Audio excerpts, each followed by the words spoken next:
బండి సంజయ్ గారు తమరి కొడుకు మీద తెలంగాణ ప్రభుత్వం వివక్షపూరితంగా ఎటువంటి కక్ష సాధింపు చర్య చేయడంలే. మీ పట్ల మీరు కేంద్ర మంత్రిగా మీరే స్వయంగా మీ కుమారుడిపై వచ్చిన ఆరోపణలను నిష్పక్షపాతంగా విచారణ చేయడానికి కోరాల్సింది.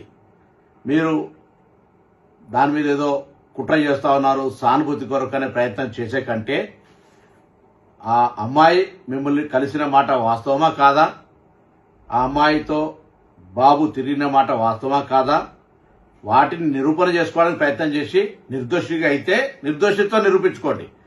కానీ మీరు కేంద్ర హోంశాఖ సహాయ మంత్రి ఉండి ఒకవేళ పొరపాటు జరిగితే చట్టం తన పని తాను చేసుకుపోయే విధంగా ఉండాలని కోరుకుంటా ఉన్నా. ఇక్కడ ఎవరి పట్ల ఎవరికి తెలంగాణ ప్రభుత్వం వివక్ష లేదు. తెలంగాణ ఆడబిడ్డలను కాపాడే బాధ్యత ఈ ప్రభుత్వం మీద ఉంది.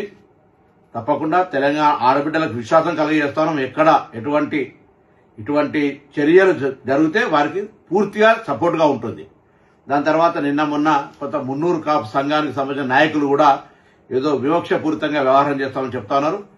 నాకున్న సమాచారం మేరకు ఆ అమ్మాయి కూడా సేమ్ మున్నూరు కాపు వర్గానికి సంబంధించిన అమ్మాయి అని తెలిసింది. కాబట్టి ఇందులో ఎవరిని బ్లేమ్ చేయడానికి వాడుతున్నటువంటి అంశం లేదు ఇందులో.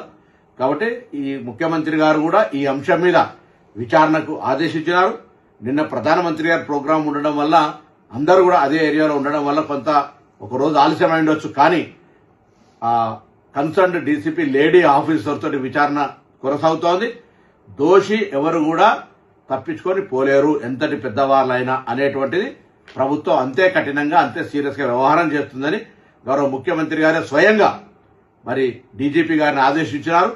తప్పకుండా ఆ కుటుంబానికి కూడా తెలంగాణ ప్రభుత్వం తెలియజేస్తున్నాం. ఎటువంటి ఆందోళన విచారణలో ఏదైనా నాయకత్వ ఒత్తిడి జరిగి మార్పు జరుగుతుందని మీరు అపోహపడే అవసరం లేదు.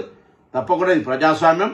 మీకు జరిగినటువంటి అన్యాయంగా మీరు అది ఒకవేళ తప్పకుండా అటువంటి సంఘటనలు జరిగి ఉండుంటే దోషి మీద ఎటువంటి శిక్షకు వెనకాడిగే ప్రశ్న లేనేలేదు.